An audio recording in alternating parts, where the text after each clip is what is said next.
Do you ever feel like this? You know all the English words, you study hard, but when it's time to speak, your mind goes blank. You start translating in your head, and the person is waiting, and you feel stuck? Oh, I know that feeling very well. It's like your brain has a traffic jam. The words are there, but they can't get out. Exactly. And that is the biggest problem for most English learners. You are trying to speak, but your brain is still working in your native language. It's like using a map from one country to drive in another country. It just doesn't work well. Welcome back to the English Boost Studio. I'm Paul, and she's Emily. Today we are talking about something that will change the way you learn English forever. We are going to talk about how to train your brain to think in English. Yes, this is the secret to fluency.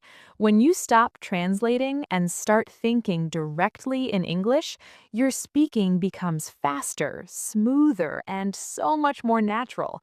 It's like upgrading the software in your brain. In this video, we are going to give you simple, easy exercises you can do every day. You don't need a teacher, you don't need a classroom, you just need a few minutes and a willingness to try. So, if you are ready to unlock your English speaking brain, hit that like button, subscribe to the channel, and let's get started. Okay, Emily, let's start with the problem. Why do we translate in our heads? Well, because it's our habit. When you learn a new word, like apple, your brain first connects it to the word in your language. So you see an apple, you think your native word, and then you think apple. That extra step takes time. Right. It's like having a middleman. The middleman slows everything down. For example, if someone asks you, "What did you eat for breakfast?" your brain does this. First, you hear the English question. You translate it into your language to understand it. Then you think of the answer in your language. Then you translate the answer back into English. Finally, you speak. That is 4 steps. No wonder we get tired. It's a lot of work. And when you're nervous, the system breaks down. You forget the word or you make grammar mistakes. The goal of training your brain is to remove the middleman. We want to go from hearing the question directly to thinking the answer in English and then speaking. 1 step, 2 steps total. It sounds difficult, but with practice, it becomes automatic. Let's talk about how to do it. Let's start with the first and most important step. The first step is so simple you might think it's too easy, but trust us, it works. It's called the 1-second habit. Yes, it's about naming things around you in English, just for 1 second. You are not making sentences. You are not worrying about grammar. You're just labeling your world. For example, right now I am looking around the studio. I see a light. I see a chair. I see a camera. I see Emily's hair. It's brown. Brown, just one word. And you can do this anywhere. When you're in the kitchen, look at a cup, a plate, a spoon, and water. When you're outside, look at a tree, a car, a sky, a dog. This is the foundation. It trains your brain to connect the object directly with the English word. You are breaking the habit of translating. Let's practice together for 30 seconds, just for fun. Imagine you're in your living room. Look around right now, wherever you are watching this, and say the first 3 things you see in English. Okay, I'll go. I see a microphone, a window, and a book. How about you, Emily? I see a lamp, a rug on the floor, and a picture on the wall. Perfect. That was step 1. Do this for just 1 minute several times a day. In the bathroom, in the car, on the bus, just name things. It wakes up the English part of your brain. Okay, you've been naming things for a few days. Now it's time for step 2. We upgrade from one word to simple sentences.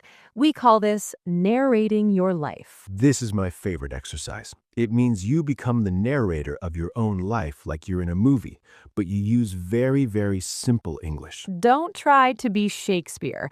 Just describe what you are doing. If you are making coffee, you say to yourself, I am boiling water. I am opening the coffee. I am pouring the water. It smells good. If you are walking, you say, I am walking to the store. The sun is hot. I see a red car. The man is waiting for the bus. You're using the present continuous tense. I am going, she is sitting, they are eating.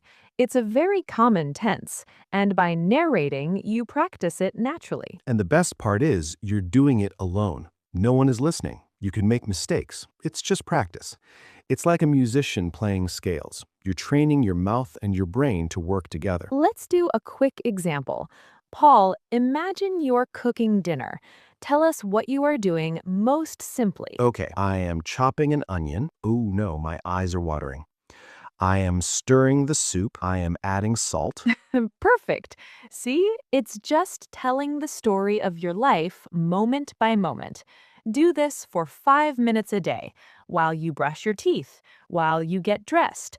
I am putting on my blue shirt. I am opening the door. We've named things, we've narrated our actions. Now we need to make our brains work a little harder. Step 3 is the question game. Your brain learns by looking for answers. If you ask it a question, it has to work to find the answer. This is great practice for real conversations. So after you narrate your life, start asking yourself simple questions about it. And then answer them.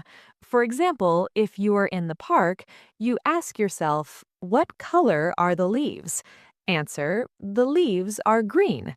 Where are the birds? The birds are in the tree. Why am I here? I am here because I want to relax. You can ask about your feelings. How do I feel? I feel tired. Why am I tired? Because I didn't sleep well. You can ask about your plans. What will I do tomorrow? I will go to work. What will I eat for lunch? I will eat a sandwich. This is excellent because it practices question words. What, where, why, how, when. These are the building blocks of conversation. You're basically having a little interview with yourself in English. Let's try one together. Paul, I'm going to ask you a simple question, and you answer quickly without thinking too much, okay? Okay, I'm ready. What is your favorite food? My favorite food is pizza Why do you like pizza? because it is delicious and cheesy. Where do you eat pizza? I eat pizza at home or in a restaurant. See, you didn't have time to translate. You just answered. That's your brain working in English. We are building a really strong habit now. The next step is to imagine conversations. We call it small talk in your head. This is for when you are waiting in line, or riding the bus, or just lying in bed. You imagine a simple conversation with someone. You say, hello, how are you? And then you imagine the neighbor says, I'm fine, thank you. And you? Then you answer, I'm good. It's a nice day, isn't it? It sounds a little silly to talk to yourself like this, but it's actually a very powerful tool. You're practicing real social scripts. When a real situation happens, your brain already knows the pattern. You can imagine ordering food. You're the customer, and you imagine the server. Hello, what can I get for you? I would like a coffee, please. For here or to go? To go, please. By doing this, you are preparing for real life. You're also learning vocabulary for specific situations. If you travel a lot, imagine a conversation at the airport or hotel. The key is to keep it simple. Don't imagine a deep conversation about politics. Just imagine the small daily chats we all have. Okay, all this sounds great, but a lot of our viewers might be thinking, I'm busy, I work, I have a family, when do I have time to do all this? That is such an important question. The secret is to attach it to things you already do. It's called habit stacking. I love that. Habit stacking. So you take a habit you already have, like brushing your teeth, and you stack a new habit on top of it. Exactly. For example, while you brush your teeth, name everything you see in the bathroom. Toothbrush, toothpaste, mirror, sink, tap, water. While you make coffee or tea, narrate your actions. I am filling the kettle. I am turning it on. I am getting a cup.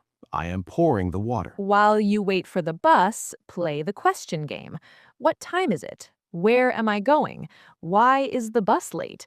What is that man wearing? Before you sleep, spend 2 minutes imagining tomorrow's small talk. Good morning. How was your night? The weather is nice today. You don't need to find extra time. You just need to use the time you already have in a different way.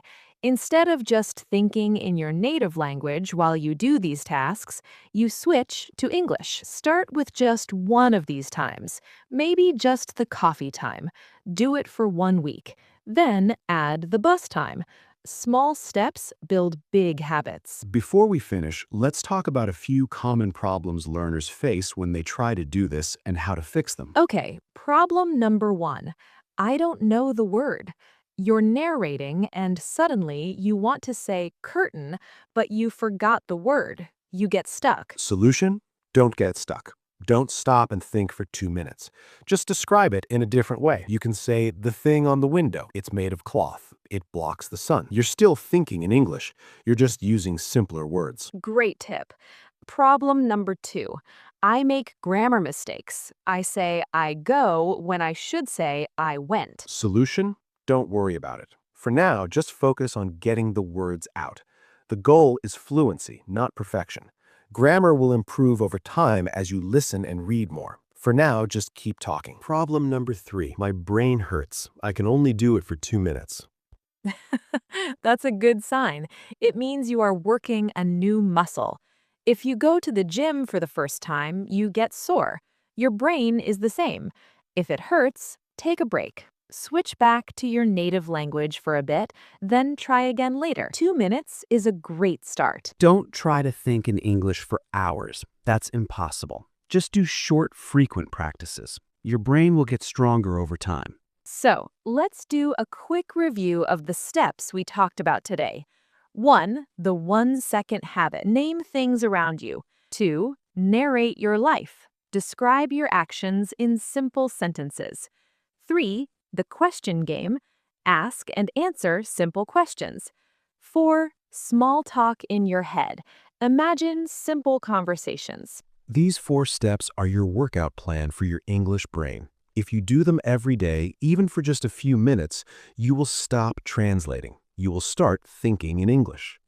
Imagine that. You're in a conversation and the words just come. You don't have to search for them. You don't have to panic. You just speak. That is the goal, and it is 100% possible for you. We have a challenge for you. For the next 7 days, try the first step, just the first one. Every time you wash your hands, name 5 things you see. Soap, water, sink, towel, mirror. That's it. Come back to this video in a week and tell us in the comments how it went. Did it feel easier? What was hard? We read your comments, and we love hearing about your progress. If you found this video helpful, please give it a big thumbs up. It really helps other learners find our channel. And don't forget to subscribe and hit the bell so you don't miss our next video. We have so many more tips to help you upgrade your English. Thanks for watching, and remember, your English journey is a marathon, not a sprint. Be patient with yourself, keep practicing, and your brain will learn. See you in the next video.